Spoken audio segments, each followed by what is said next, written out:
2005 Dodge Ram 2500 with the 5.9 Cummins, and it's sputtering and running really rough. So the owner thought that this was a fuel delivery issue. They replaced the fuel filter, but that did not solve the problem. Still running rough and sputtering, and actually ended up dying. So we do have a check engine light on, so let's plug in the Innova 5610 scan tool and see if we can at least read the codes and get pointed in the right direction. So we've got P0088, fuel rail pressure too high.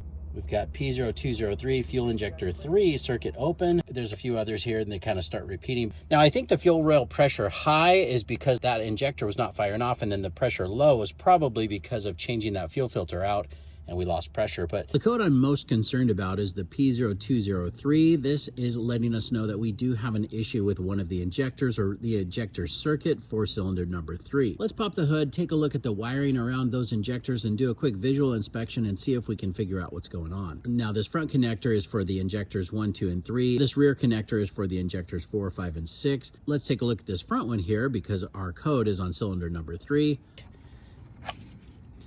And there is what I think is our issue. That is completely coated in oil, and that's probably not making a good connection. So I'm just going to use this right here from CRC, the QD electronic cleaner.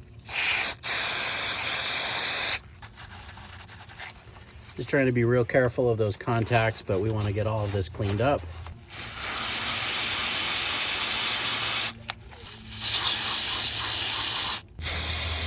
We'll let this dry out a little bit more, and then we'll plug that back in and see how it does. All right, well, that definitely looks a lot better, and this is nice and dry now. We've just kind of let that sit for a little bit and wipe that out the best we can. So I'm gonna go ahead and plug this back in.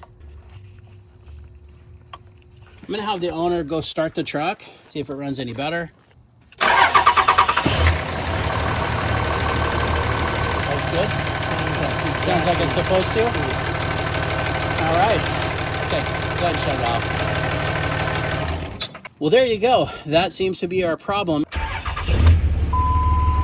Owner's going to take this for a quick test drive, and if everything looks good, we'll come back and wrap this up.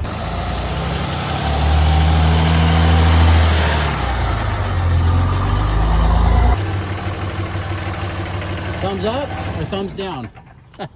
We got a thumbs up.